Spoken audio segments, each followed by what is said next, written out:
My name's Mark. I'm 34 years old, and last week was supposed to be one of the proudest nights of my life. Instead, it turned into the kind of memory that sticks to your chest like a stone you can't swallow. If you had told me 5 years ago that I'd be running a company worth over $100 million, I would have laughed. Back then, I was sleeping in a one-bedroom apartment with peeling paint on the walls, living off gas station sandwiches while trying to convince investors that my idea wasn't a waste of their time. I built everything from the ground up. No handouts, no shortcuts. Every sleepless night, every failed pitch, every line of code, every firing and rehiring. I carried it myself.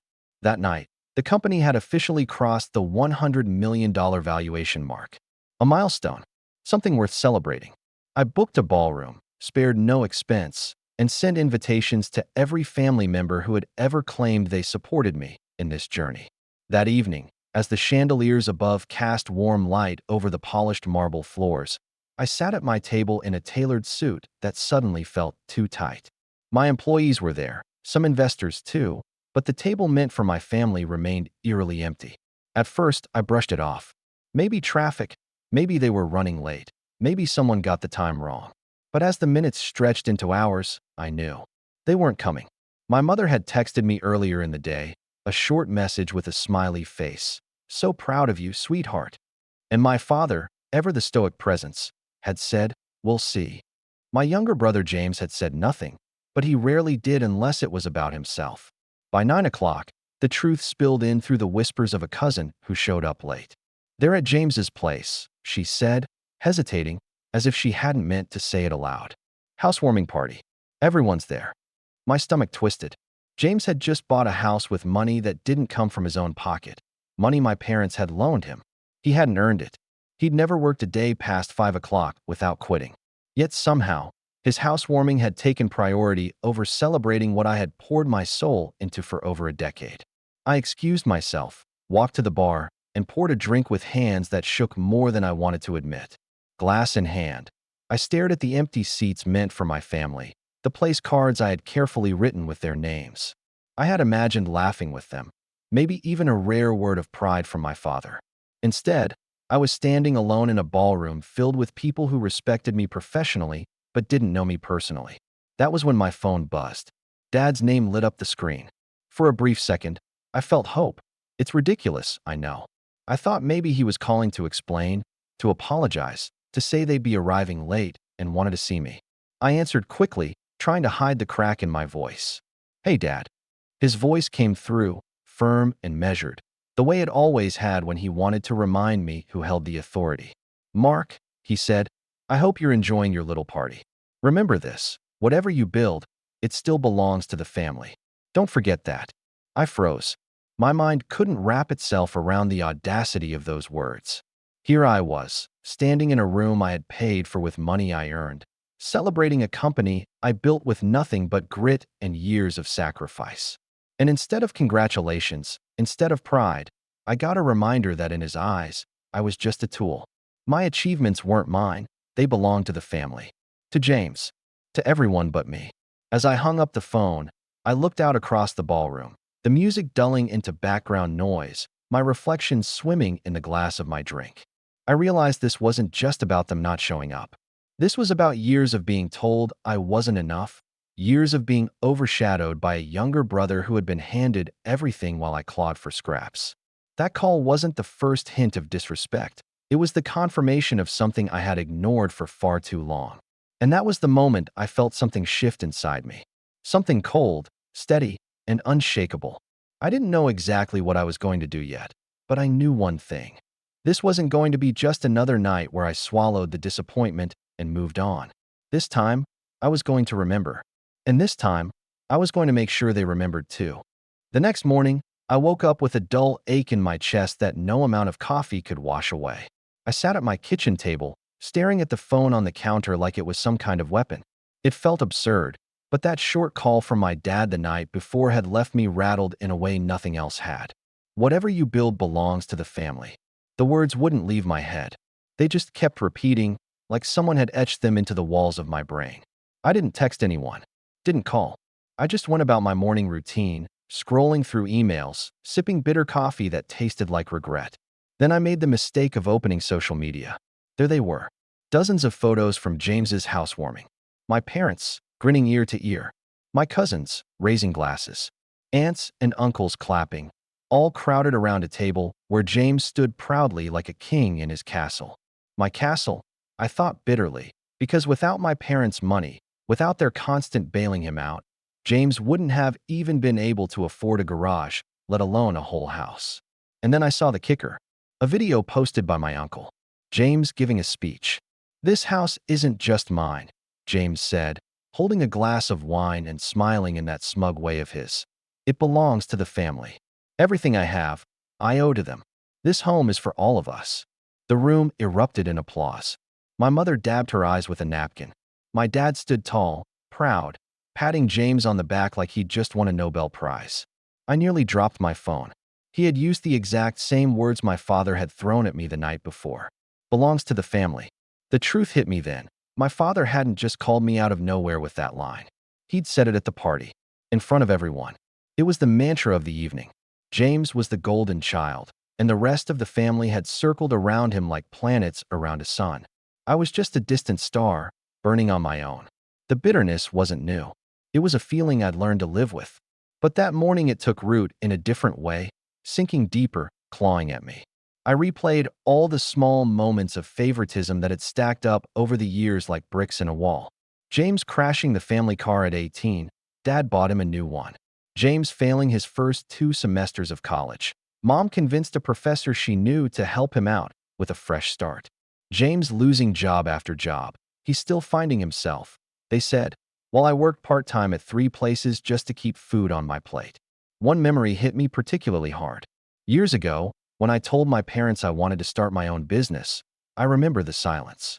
My dad stared at me across the dinner table, jaw clenched. "You don't have the discipline for that," he'd said flatly. "Stick with something stable. Leave the big dreams to people who can afford to fail." Mom had been quieter, but the look on her face was almost worse, a mix of pity and dismissal.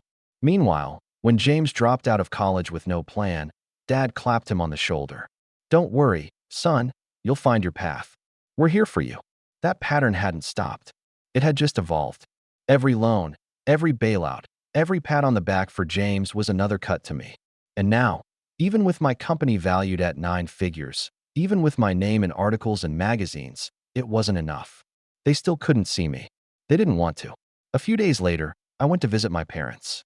Part of me hoped I was overthinking. Maybe they didn't realize how much it had hurt to abandon my celebration. Maybe there was some explanation. But deep down, I knew. Still, I walked into their living room with a practiced smile. Mom was on the couch knitting, Dad in his chair with the evening paper. James, of course, was sprawled out, scrolling on his phone like he owned the place. "You weren't at the celebration," I said, sitting down. My voice was steadier than I felt. Mom didn't even look up from her knitting. "Oh, honey, we wanted to be there, but James had the housewarming, and you know how important that was." "Important?" I asked, almost laughing. "You think my company hitting $100 million wasn't important?" Dad lowered his paper slowly, peering at me over the top. "You're still young, Mark. There will be other milestones. But family comes first. James needed us. He needed support." I stared at him, my jaw tightening. "Support? He's 32 years old and hasn't held down a job for more than 6 months. I built something real. I've worked myself to the bone, and when I finally had a moment to celebrate, you chose him." James smirked from the couch, finally chiming in. "Don't take it personally, bro. My housewarming was for everyone. Your little company thing, it's just business." He shrugged like it was obvious, like what I had done meant nothing compared to him putting a down payment on a house. Mom clucked her tongue and set her knitting down. "Now, Mark, don't start an argument. We're all proud of you. But James is at a stage where he needs encouragement. You've always been the strong one." That line, I had heard it my whole life. "You're the strong one," which translated to, you don't get help, you don't get attention, you don't get the things he gets. You survive on your own. I clenched my fists. "I don't need your money or your encouragement. I never did. But you could have at least shown up." Dad sighed, like I was the unreasonable one. "Mark, you need to remember something. Whatever you accomplish, whatever you build, it reflects on this family. You're not an island. Don't start thinking you owe us nothing." James laughed under his breath. "Yeah, man. Don't get too full of yourself. If it weren't for how Dad raised us, you wouldn't have made it this far. That was when I felt something inside me snap. It wasn't loud or explosive. It was quiet, like a rope finally breaking after years of strain. I stood up, nodded slowly, and said, "You're right. I owe you all so much." My voice was calm, but I could hear the ice in it. Mom smiled faintly, relieved, probably thinking I'd backed down. But as I walked out of that house, I knew I was done playing their game. Done being the afterthought, the backup, the one they leaned on without ever acknowledging. The next week brought more fuel to the fire. At a family dinner hosted by my aunt, the favoritism played out like a stage play. James arrived late, wearing clothes Dad had clearly bought for him, and everyone acted like a celebrity had walked in. Conversations hushed, heads turned. Applause even broke out when he jokingly held up his house key. Meanwhile, I was asked a few polite questions about that business thing before they moved on to gossip about James's new furniture. Then came the moment that seared itself into me. My father raised a toast. "To James," he said, lifting his glass. "For building a home that belongs to us all. He carries the family legacy proudly." I waited for my name, for even a passing mention. It never came. I clinked my glass with the others, smiling faintly, but inside, I was shaking. It was clear now. No matter what I built, no matter how high I climbed, they'd always look past me. They'd always see James as the center of their world and me as a tool, a background character in a story that should have been mine. And I realized something else, sitting there with that glass in my hand. If they were so determined to treat my achievements as belonging to them, maybe it was time to show them just how much weight that idea carried. But I didn't say anything that night. Not yet. I just listened, nodded, and tucked the bitterness away. Because something inside me had shifted again. I wasn't just hurt anymore. I was calculating. And if my family thought they could keep taking from me, dismissing me, and twisting everything I built into something that belonged to them, they were about to learn what it meant to underestimate me. I wish I could say I distanced myself after that dinner at my aunt's place. That I put up walls and focused on the company, ignored the whispers and the slights. But it doesn't work that way with family, does it? You can't just shut the door in your mind and lock it. There's always another gathering, another phone call, another chance for them to wedge themselves into your life. For me, that wedge came in the form of my father's request. It was a Thursday afternoon, and I was in my office overlooking the city skyline. My company had just closed another deal that pushed us closer to expanding internationally. I should have been over the moon. Instead, my phone rang, and the name flashing across the screen pulled me back into the undertow. "Dad." "Mark," he said, not even bothering with small talk. "We need to talk about something important. Can you come over this weekend?" Something in his tone told me it wasn't optional. Against my better judgment, I agreed. That Saturday, I pulled into their driveway, the same house I'd grown up in, where every corner still carried echoes of my childhood, most of them unpleasant. The siding was freshly painted, the yard trimmed. It looked like stability, but inside, it felt like a stage set. Mom greeted me with her usual warmth, kissing my cheek, fussing about how thin I looked, pressing a plate of cookies into my hand like I was 12 again. James was there too, of course, lounging on the sofa with a beer in his hand, wearing a smug grin like he'd been waiting for me. Dad wasted no time. He sat at the head of the dining table, gestured for me to sit across from him, and folded his hands. "Mark, your company is doing very well. We're proud of you." The word proud felt hollow, like an afterthought. "Thank you," I said carefully, waiting. He leaned forward. "But you need to remember what I told you. What you build belongs to the family." I felt my jaw tighten. "I remember." "Good," he said, nodding. "Because James is trying to get his own business started. Something with real estate. He's found a property, but he needs backing. We were thinking you could help him out. An investment." I stared at him. At first, I thought I'd misheard. "You want me to fund James?" Dad's expression didn't change. "It's not funding. It's family supporting family. You've had success because of the values we gave you. Now it's your turn to give back." James smirked, sipping his beer. "It's not like you'd miss it, bro. What's a couple million to you? Besides, you know Dad's right. Family comes first." A laugh escaped me before I could stop it. Not a joyful laugh. One of disbelief, sharp and bitter. "You didn't come to my celebration. You didn't even bother to text me congratulations. And now you want me to hand over millions to bail James out of another pipe dream." Mom placed a gentle hand on my arm. "Honey, don't talk like that. Your brother has potential. He just needs a chance. I pulled my arm back. He's had chance after chance, Mom. You've given him everything. And he's thrown it all away. Dad's voice hardened. Watch your tone. You wouldn't be where you are without this family. The way we raised you, the sacrifices we made, you owe us. I felt my stomach turn. That word again. Oh, as if all my years of sacrifice, the nights I went hungry, the friendships I lost to work, the back-breaking grind, none of it was mine. It was theirs. James leaned forward, his grin widening. Think of it this way. I'll take the property, develop it, and we'll be partners. You'll finally get to work with me. It'll be fun. I stared at him, then at my parents, realizing the depth of it. This wasn't just about money. This was about control. They wanted to tie me down, make my success part of James's failures. So no matter how high I climbed, he'd be right there with me, dragging me down, tethering me to their version of family. I'm not giving him money, I said firmly. The silence that followed was deafening. My father's face darkened. Mom's lips trembled, like I'd broken her heart. James scoffed, shaking his head. You've changed, Dad said finally, his voice low but laced with venom. Success has made you arrogant. Selfish. Selfish. I repeated, my voice rising. You've handed James everything on a silver platter and called it love.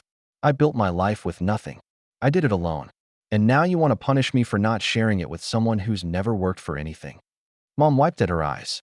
You're tearing this family apart. That line hit like a knife. Because for years, they'd painted me as the glue, the dependable one, the strong one. And now, the second I refused to bend, I was the villain. I stood, pushing the chair back. If this is what family means, then maybe I don't need it. I walked toward the door, but Dad's voice stopped me cold. If you turn your back on us now, don't think we won't remember. Everything you own, everything you've built, it can still be taken. Don't test me, Mark. I froze, my hand on the doorknob. The threat wasn't empty. My parents had connections. They knew people. And for the first time, I wondered just how far they'd go to remind me who they thought held the power. I left without another word, my chest burning. But the betrayal wasn't finished. Not by a long shot.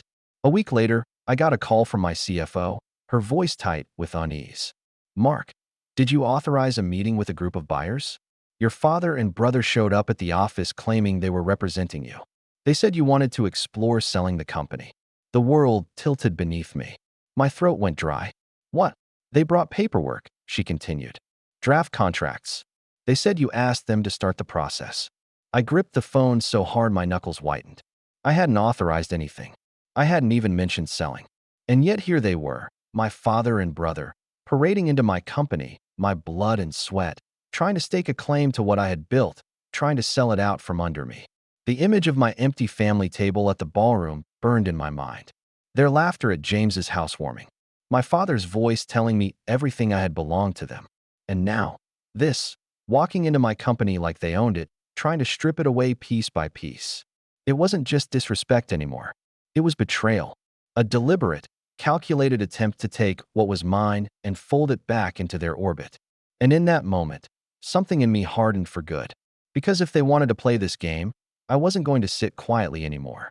I was going to remind them exactly who they had underestimated. The days that followed that phone call felt like I was moving through molasses. Every step forward pulled me deeper into the heaviness. I tried to keep my head down, to stay focused on work, but the betrayal clung to me. I couldn't walk into my office without imagining my father and James strutting through the same glass doors, pretending they had authority in a place they had never lifted a finger to build. My CFO, a sharp woman named Elena, gave me updates in clipped tones. We managed to shut down the conversations they started, she told me, sliding a folder across my desk. But Mark, they came prepared. They had documents with your name, fake authorizations. Someone helped them. That cut deeper than I wanted to admit. It wasn't just my family meddling. They had dragged someone else into this, someone with enough legal know-how to make it convincing.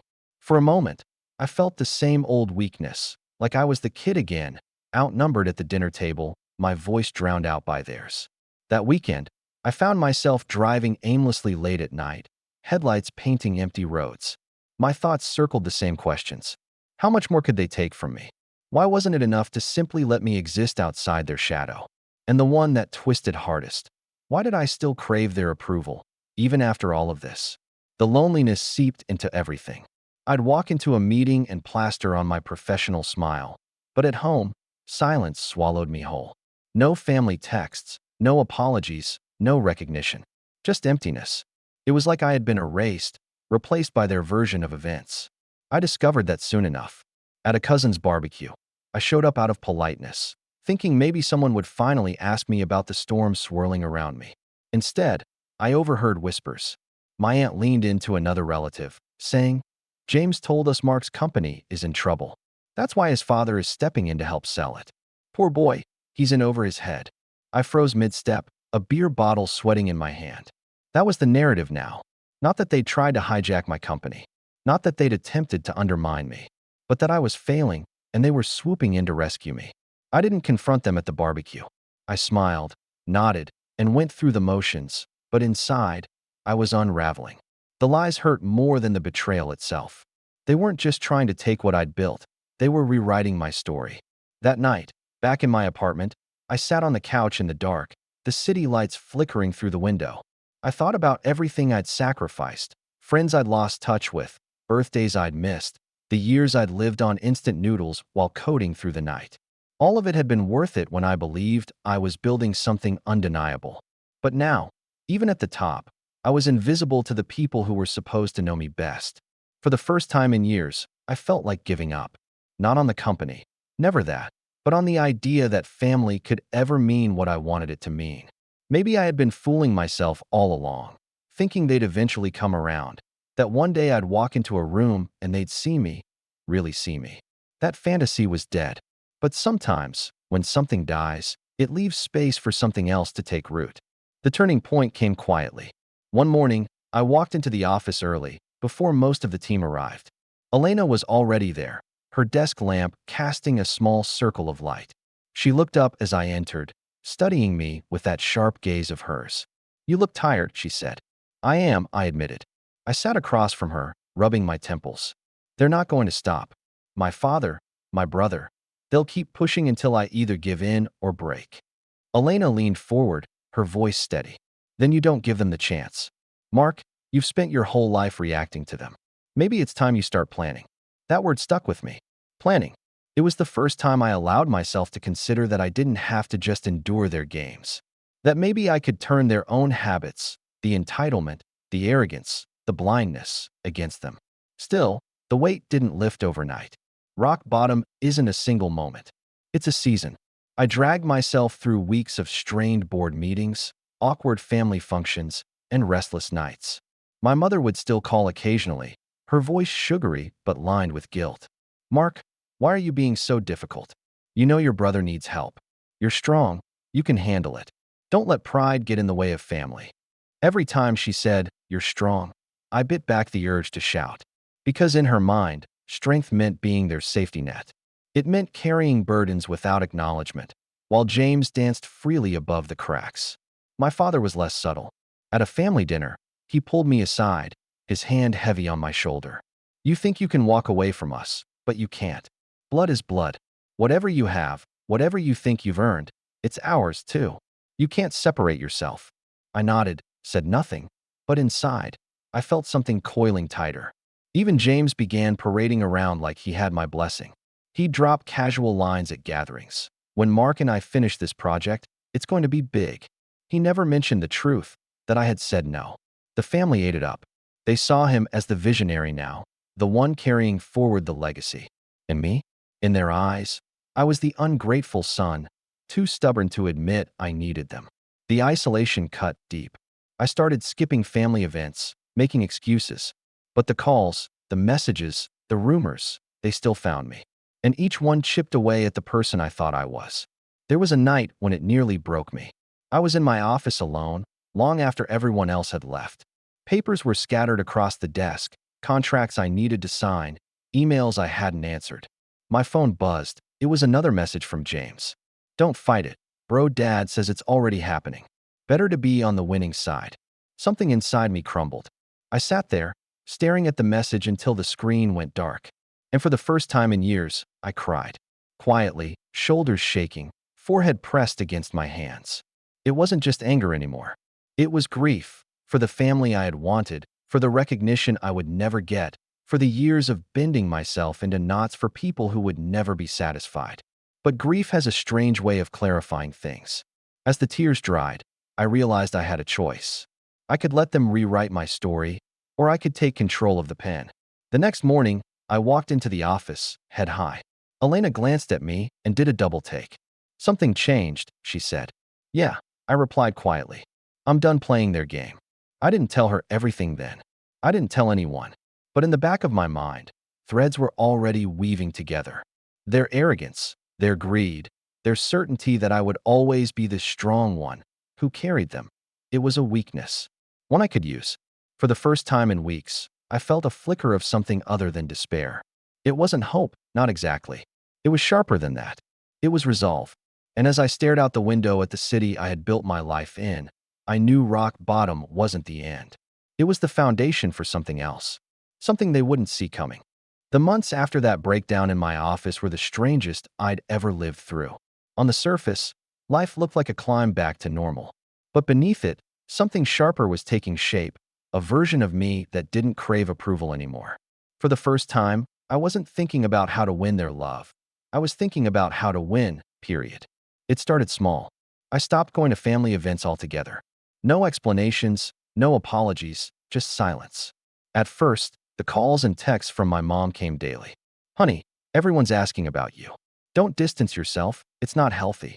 Or, "You know your brother misses you. He wants you to be part of this new chapter." I ignored them all, and when I didn't respond, her tone shifted. "You're acting cold. This isn't like you." Then finally, "If you keep this up, don't expect us to wait forever." I read those messages with the same calm I now carried into every boardroom. They wanted me desperate for their attention. But the truth? The silence was freeing.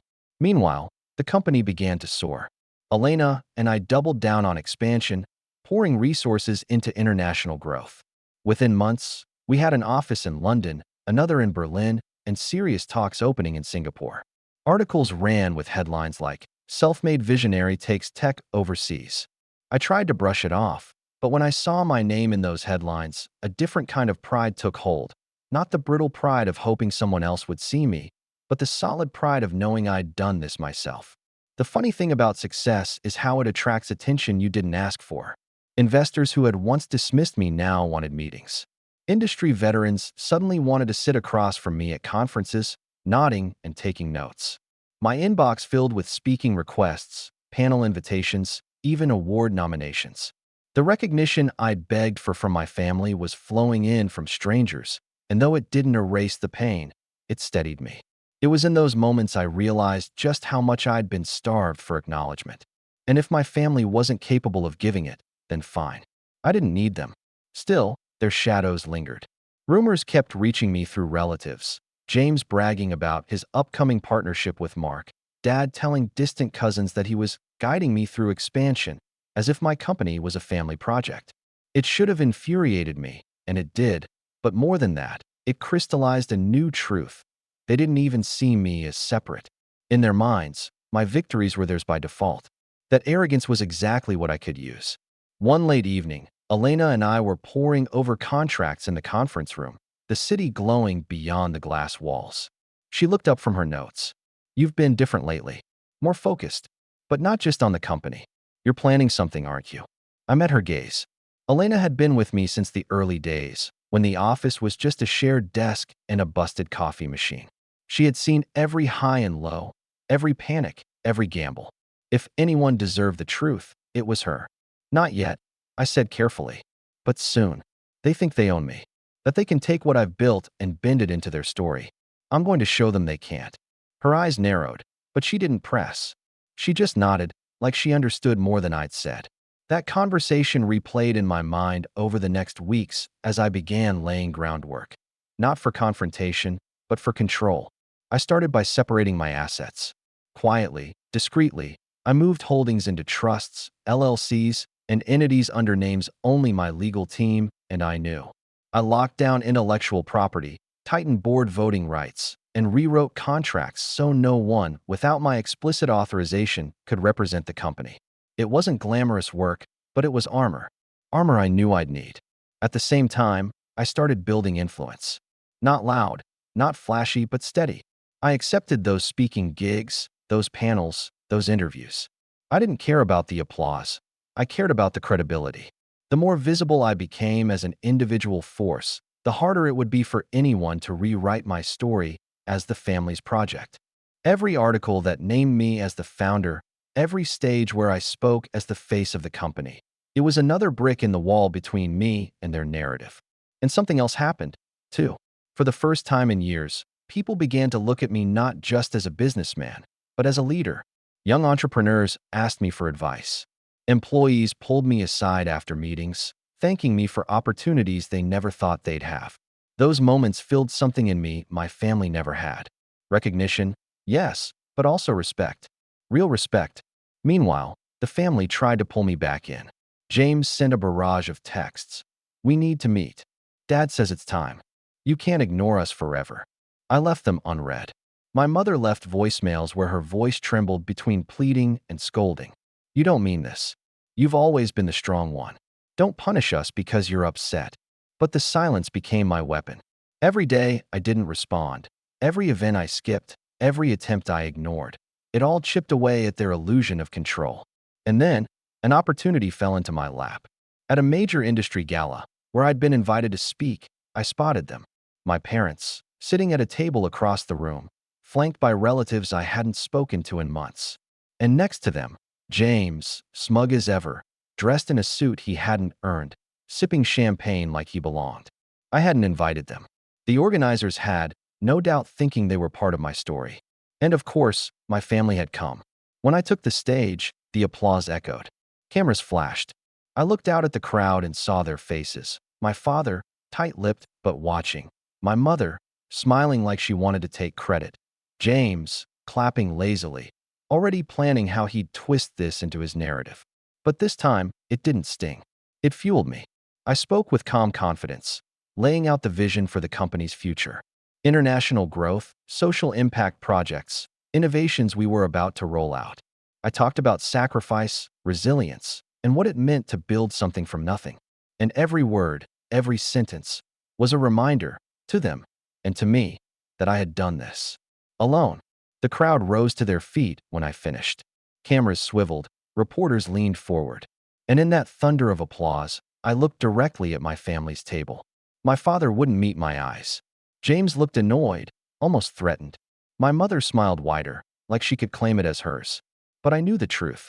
For the first time, I felt it in my bones. I didn't need them. The rise wasn't just financial. It was personal. Because the higher I climbed, the clearer it became. The gap between who I was and who they thought I was had become unbridgeable. And soon, I would make sure they saw it with their own eyes. That night, as I left the gala, my phone buzzed. A message from James. Nice speech. But don't forget, family comes first. Dad's got plans for us. Call me. I stared at it for a long time, then slipped the phone back into my pocket. Because what James didn't know, what none of them knew, was that their plans were about to collide headfirst with mine. And mine were already in motion. It's strange how power shifts. One day you're the one sitting in silence while people talk over you, and the next you're watching them dig their own graves with every smug word they speak. By the time James sent that message after my gala speech, the dynamic had already begun to turn. They didn't know it yet, but the balance was tilting, and this time I wasn't going to let it slide back. The first real break came unexpectedly, in the form of a former friend of James's. His name was Aaron, a smooth-talking guy who'd known my brother since college. I ran into him at a private networking event in New York. He spotted me across the room and raised his glass like we were old friends, though we'd barely spoken before. "Mark," he said, sliding into conversation with ease. "Congratulations on the London office. That's huge." We talked for a while, the usual small talk, until the conversation drifted toward family. He gave a little laugh, lowering his voice. "You know, James owes me money." I blinked. "What do you mean?" Aaron shrugged, swirling the drink in his glass. "We tried to start something together a couple years back. Real estate development. James swore he had your backing. Said you were just waiting for the right time. I bought into it, put up capital, and when things collapsed, he blamed you. Told everyone you'd pulled out at the last minute and left him hanging." The words stung, but they weren't surprising. James had been using my name as currency for years. And people believed him? I asked. Aaron's smirk said it all. Why wouldn't they? You were always the successful one. If he said you abandoned him, well, it explained why he failed. He's been dining out on that story for a while, telling people you owe him, that you promised to bring him in eventually. I figured you should know. I thanked him, and on the flight home that night, my mind spun. It was confirmation of what I had already suspected. James had been building his little empire of lies with my name at the foundation. That wasn't just arrogance, it was leverage. Because if he was spreading my name around without my consent, making deals and debts in my shadow, then all I had to do was shine a light on it. But I didn't move right away. Revenge isn't about swinging wildly. It's about waiting, collecting, making sure when you do strike, there's no way back for them. So I started collecting. Quietly, I hired a discreet legal team, one I trusted outside the company's usual circle, and had them dig, not just into James, but into every financial string my father had tied to him. Property records, business filings, loan agreements. I wanted to see where the cracks were. The results were enlightening. James wasn't just careless, he was reckless. He had loans stacked on loans, debts hidden under shell companies, investments that were bleeding money faster than they came in. And threaded through it all was my father, co-signing, covering, funneling money through back channels to keep James afloat. On paper, it looked like support. In reality, it was a house of cards built on denial. And then came the detail that made my pulse quicken. Several of the loans had been made in my name. Not literally, not with my signature, but with forged documents so clean it was almost frightening. My father's connections had pulled strings to make it look legitimate, banking on the assumption that if it ever came to light, I'd fold rather than expose them. When I read the reports, my chest felt tight. It was worse than I'd imagined. They hadn't just tried to sell my company once. They had been building a financial noose around me for years. But instead of fear, I felt clarity. Because here was the truth. They thought they owned me. But in their arrogance, they had left a trail. A trail I could use. That was the first piece of the setup. Information. The second piece was power. Around that time, I was invited to join an international business council, an elite circle of CEOs and investors who influenced more than I ever realized. At first, I hesitated. It felt like another obligation, another stage where I'd have to prove myself. But Elena pushed me. This isn't just prestige, she said. This is protection. Once you're in, no one can touch you without touching them. She was right. Within months, I was seated at tables with people who could make or break fortunes with a single phone call. Men and women who had built empires, who nodded when I spoke, who asked for my perspective. It was surreal, but it was also grounding. I wasn't the overlooked son at the dinner table anymore. I was the person others leaned toward, eager to hear from. And slowly, I realized what that meant. If my family wanted to paint me as unstable, selfish, or failing, their voices wouldn't carry here. Not against the credibility I was building, not against the network I was weaving. The third piece came by accident. One evening, while reviewing expansion plans, I discovered that the Berlin office lease was owned by a holding company that, strangely, traced back to an old associate of my father's. At first, I panicked. Was he infiltrating my operations again? But as I dug deeper, I found the opposite. The associate was disgruntled, fed up with years of unpaid favors and broken promises from my father. We met quietly in a cafe during a trip to Europe. He was an older man, sharp-eyed despite his age. He leaned across the table and said, "Your father thinks loyalty lasts forever. It doesn't. I don't owe him anything anymore. But you're different. You built something real." He offered me records, emails, agreements, proof of how my father had manipulated not just me, but countless others. I accepted, thanking him, and as I boarded the plane back to New York, I knew the setup was complete. I had information, I had power, and now I had evidence. Meanwhile, my family was blind to it all. They continued parading around, telling relatives about our company, spinning stories about how I was about to fold James into a leadership role. My mother still left voicemails about how proud she was that we're all in this together. They had no idea that every lie, every forged paper, every false claim was already in my hands. And as the months passed, I began to see the shape of the revenge forming. It wouldn't be loud at first. It wouldn't be messy. It would be precise. Because when you've been underestimated your whole life, the sweetest revenge isn't shouting. It's letting them walk straight into a trap they never saw coming. I remember one evening in particular. I was standing in my office, the city sprawling out in lights below me. Elena stepped in, dropping a stack of reports on my desk. "You've been quiet lately," she said, studying me. "Too quiet. Whatever you're planning, it's close, isn't it?" I turned to the window, watching the lights flicker like a constellation.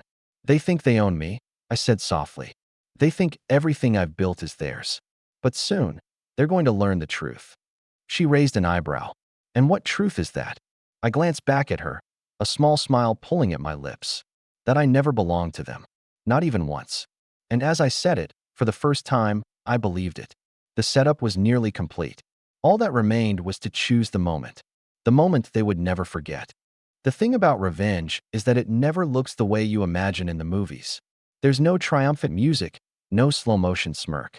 Most of it is boring. Emails, filings, phone calls, small signatures that add up.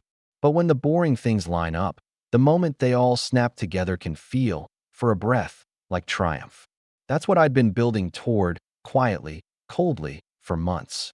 And when it finally happened, it hit like a precisely thrown stone, clean, unavoidable, and splashing everyone who had thought they were untouchable. I didn't go for fireworks. I went for structural collapse. I took the evidence Elena and the legal team had assembled and turned it from whispers into a legal and public narrative no one could spin away. We had the forged loan documents, the shell companies, the paper trail tying my father to back-channel transfers. We had witness statements from people James had lied to, including Aaron, who confirmed that my brother had been promising my backing to hoodwink investors and creditors. We had the Berlin holding company emails showing one of Dad's associates trying to keep leverage over my operations.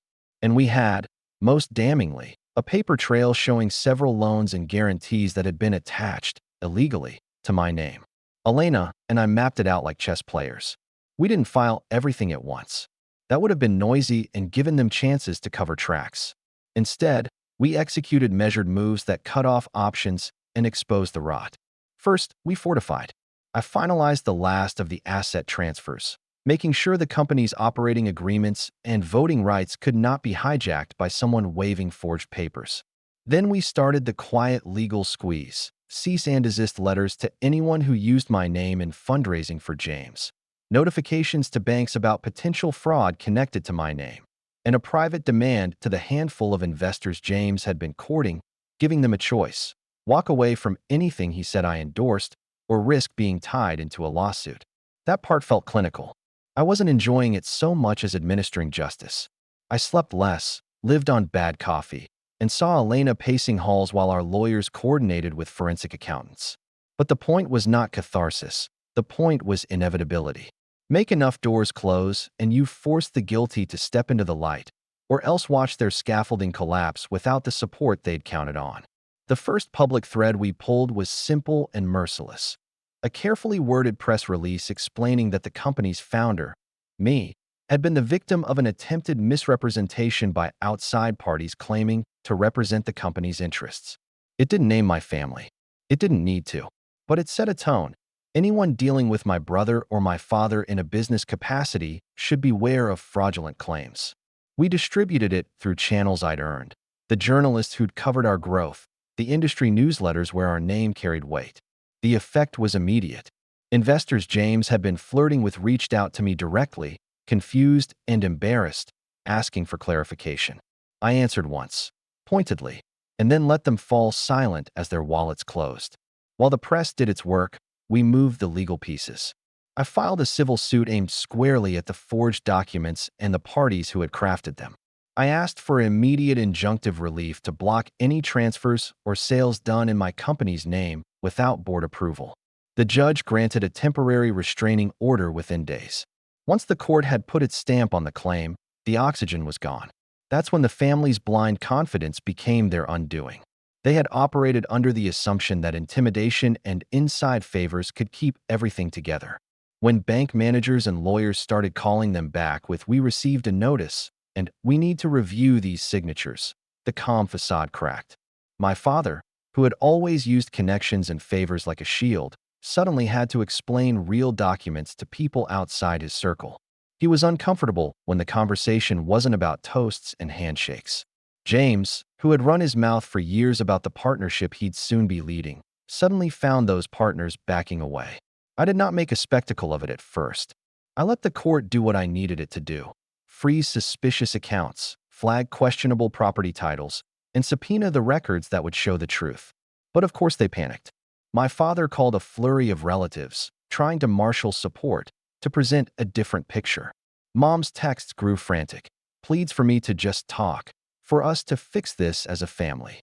James sent ugly messages, blaming me, calling me cold and ungrateful, insisting this was a misunderstanding that I could repair with a big man move.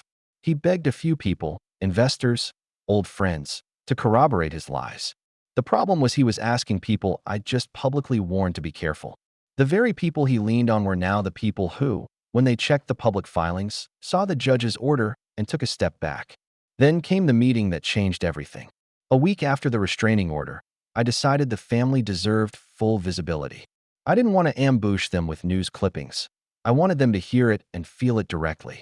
I scheduled a family meeting, worded neutrally, and sent it through my mother because, I reasoned, if they were going to be shocked, I wanted them to be responsible for their own silence up to this point. Dad, of course, accepted. He thought it would be another opportunity to cajole and charm. James saw it as a chance to posture. Mom thought she could smooth it over. We met in the same municipal building where I'd signed the incorporation papers 10 years earlier. Ironic and intentional. I asked for a small room, a table, the kind of neutral space that would make theatrics hard. I arrived with Elena and 2 lawyers. My father arrived with a retinue: James, Mom, an uncle, even that same associate who'd once tried to help my father hide things, proudly sitting like a consigliere. They brought bravado, we brought documents and a hardline calm. I laid the first file on the table.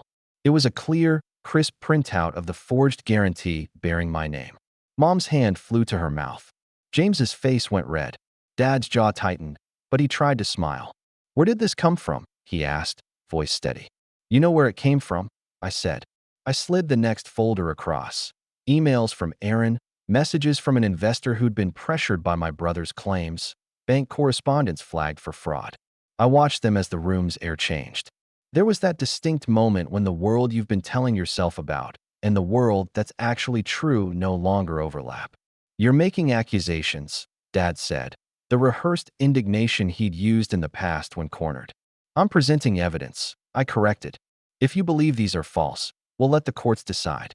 But I'm not going to be the person who let my name be used as collateral for your bad decisions."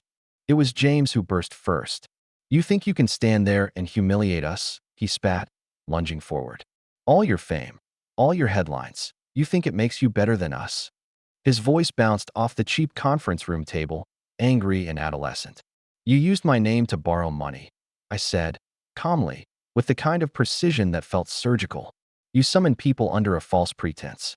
You signed my name without my knowledge, in some cases forging documents. Those are crimes, James. Civil and potentially criminal." He laughed, the sound brittle. "You don't have the proof." I pushed another folder forward. Bank replies, records of transfers. The associate, Dad's old friend, who'd turned on him, provided a witness statement saying he'd been instructed to backdate contracts and make signatures look legitimate. Aaron gave a sworn statement. The paper was dense, undeniable. The room fell into a heavy quiet. Mom began to cry. Not the theatrical tears I remembered from holidays, but sharp, scared sobs that made me feel something old and complicated in my chest. Dad's lips went white. My uncle muttered that this was a shame, a family matter. "It's not just a family matter," Elena said, cool and direct. "You knowingly attached Mr. Harris's name to loans and deals.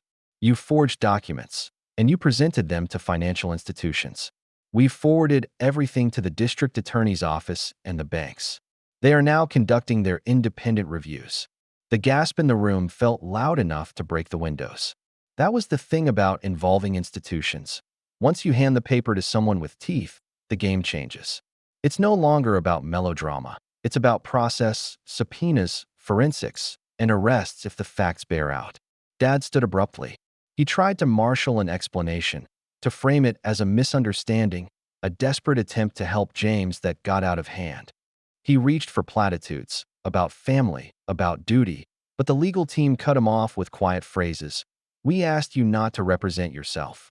You have counsel. Please refrain from contact with our client.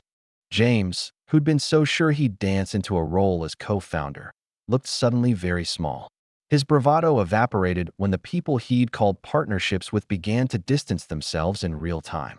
His text messages lit up asking for help, messages I ignored. As we left that meeting, I felt none of the giddy relief I thought I might. It was cleaner than shouting, but colder, too. I'd forced things into a legal arena. I'd shown them the knife. I'd taken away the myth that kept their behavior tolerated. At the same time, I'd set forces in motion that were larger than any of us. What I hadn't expected was how quickly the social consequences would follow. Word travels fast in extended families. Within 24 hours, relatives began calling me, some with sympathy, some with suspicion. Reporters pinged Elena for comment. My mother's voicemail exploded with pleas and apologies that sounded rehearsed. My father made one last attempt to bend the narrative, publicly painting himself as a protector, not a manipulator. But the documents and the court order had already started to tell a different story. And then the first official letter arrived. Not to me, but to my father. It was brief, the kind of bureaucratic paper that can feel heavier than any sermon. A notification that an account had been frozen pending investigation. Then another letter for James, a demand for immediate accounting from one of his creditors.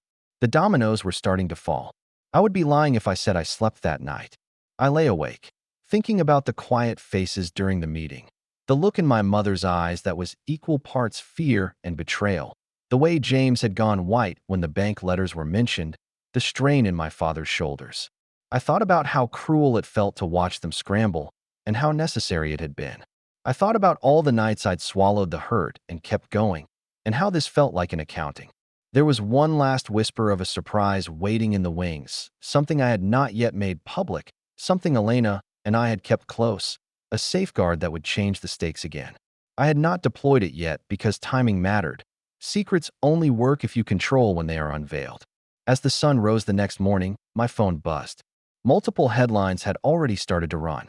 Social feeds were filling with versions of the story, some sympathetic to me, others angry and confused.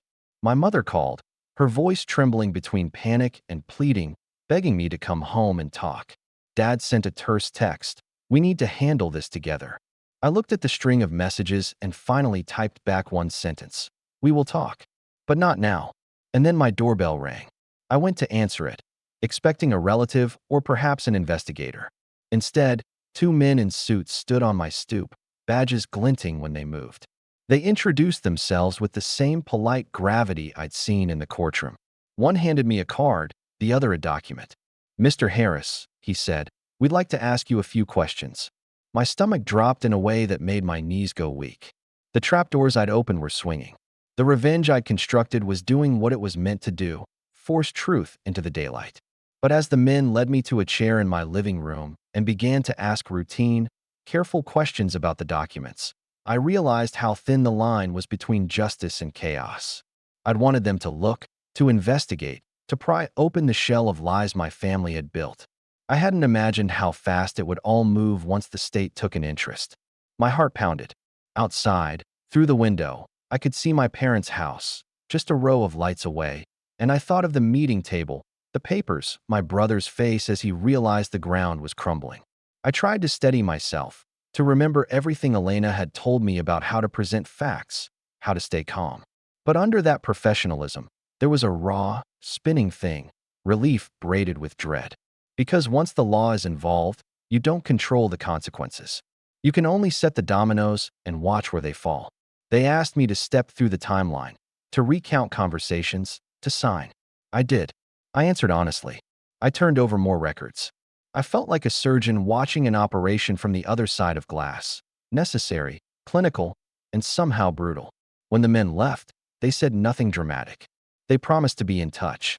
They nodded curtly and walked down my stoop, leaving the night quiet and heavy.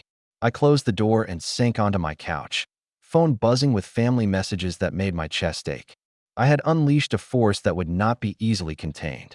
I had exposed the rot that had poisoned a family for years. I had done what I'd set out to do, take the leverage they'd used over me and turn it into an engine that would, finally, reveal the truth. And yet, as adrenaline ebbed, a single clear thought surfaced, colder than satisfaction. Exposing them might win me the moral battle, but it also opened doors I couldn't predict. I had stirred official attention, financial audits, and legal consequences. I had invited prosecutors and creditors and reporters into a private life. I had removed the safety nets, not only for my father and brother, but for everyone who had been dragged into their decisions. There was one last thing I had to decide: how far I was willing to let the law go. How much ruin would I accept if it meant they never used my name as currency again? Because revenge, even smart revenge, is a ledger, and ledgers sometimes demand payments you don't want to make. As the sun cut through the blinds, my phone lit up again. This time it wasn't a message from family or a headline clipping. It was a short, encrypted note from Elena, 2 words and a timestamp. "It's moving. 10 o'clock. I stood and walked to the window, watching the street below, watching the city that had become my life. My hand closed around the phone so tight my knuckles bleached white. I had set the stage, pulled the strings, and watched the first acts unfold. But as the next scene crept toward the morning, I realized one unavoidable truth. Once you let fate loose, you can't take the play back. The doorbell rang again. The doorbell ringing that morning wasn't just another formality. It was the sound of the dominoes crashing down. By the time the investigators left my apartment, I knew the tide had shifted in a way that no one in my family could spin or smother. What had begun as my quiet defense was now in motion under the weight of the law, and once the law decides to move, it does not stop for tears, excuses, or family pride. Within a week, the fallout became visible. My father, who had built his entire reputation on commanding respect in the community, was suddenly the subject of whispers. Bank accounts were frozen. His name appeared in local business journals, couched in phrases like "under investigation for financial irregularities." Men who had once clapped him on the back in country clubs avoided eye contact. One longtime friend of his, a man I remembered from my childhood as Uncle Phil, though he wasn't family, returned a check Dad had written for a fundraiser, telling him bluntly that he couldn't be associated with him anymore. The humiliation ate at him. I could see it. He tried to call me 3 times, each voicemail a different tone. The first was commanding. "Mark, this has gone too far. You need to call them and put a stop to it." The second was softer, more pleading. "Son, we don't need outsiders involved. We can fix this between us." The third was just silence for a few seconds before a sigh and a click. James fared worse. The investors he'd strung along for months turned on him immediately, demanding repayments he couldn't possibly make. One even threatened to sue, claiming James had lured him into deals under false pretenses. His so-called friends, the ones who had cheered at his housewarming, stopped answering his calls. I knew because he sent me a frantic, rambling email. "Mark, they're all turning on me. Dad says you can still fix this. Please just tell them it was a misunderstanding. I'll cut you in. Just don't let them ruin me." I didn't reply. Mom was the only one who tried to hold the pieces together, but her efforts were tragic. She called me late at night, her voice raw from crying. "I never knew it was this bad. I thought your father was just helping. I didn't know about the loans, the papers. Please, Mark, you can't let him go to prison. He's your father." I listened in silence, the old part of me, the boy who had once wanted her approval, aching. But then I remembered the empty chairs at my table, the smug smile on James's face as they toasted him at the housewarming instead of me, the words my father had spoken over the phone. "Whatever you build still belongs to the family." And I realized something with bone-deep clarity. They had written this ending themselves. The official hammer dropped on a gray Tuesday morning. A quiet headline in the business section of the paper announced it. "Local businessman and son facing fraud charges after forged loan scheme." My father and James were named, their dealings laid bare. The article noted, carefully, that I had been the victim of the forgeries and had cooperated fully with the investigation. My company's name was cleared. Theirs was not. The community's response was swift. My father lost his seat on 2 boards he'd sat on for years. James's half-baked real estate project collapsed entirely when creditors pulled out. Even our extended family, who had always seemed to orbit around Dad's authority, split. Some called me privately, apologizing for believing lies about me. Others were angry, accusing me of destroying the family. But I didn't argue. For once, I let their opinions wash over me without needing to defend myself. The final blow came at a family gathering, one I hadn't planned to attend but did, out of some morbid curiosity. It was my cousin's birthday, a small barbecue in the backyard. I arrived late, quietly, and found the air heavy with tension. My father sat in a corner, shoulders hunched, his once commanding presence reduced to a tired old man staring at the grass. My mother hovered near him, fussing, but her eyes kept flicking nervously to the clusters of relatives whispering nearby. James, red-eyed and disheveled, tried to approach me when I walked in.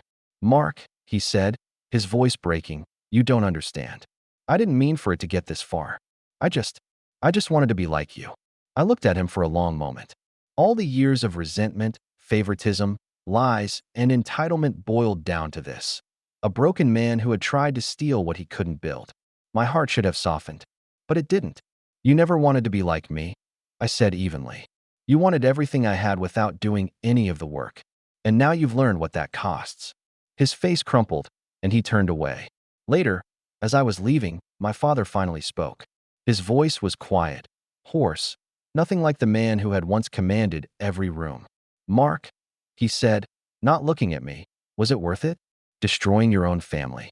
I stopped at the gate, hand resting on the latch. The whole yard had gone silent, every relative straining to hear. I turned back, meeting his eyes. "No," I said. "I didn't destroy this family. You did, when you decided my work, my life, my success belonged to you instead of me. All I did was show everyone what was already true." There was no shouting, no applause, just silence, thick and final. I walked out of that yard with my head high, the weight of years finally lifting. For the first time, I felt completely free, not because I had won some dramatic battle, but because I had let go of the chains they had tried to wrap around me my entire life. As I drove away, the setting sun painted the sky in fire, and I realized something that made me smile for the first time in weeks. I hadn't just taken back what was mine. I had proven, once and for all, that I had never belonged to them. And they would remember that truth for the rest of their lives.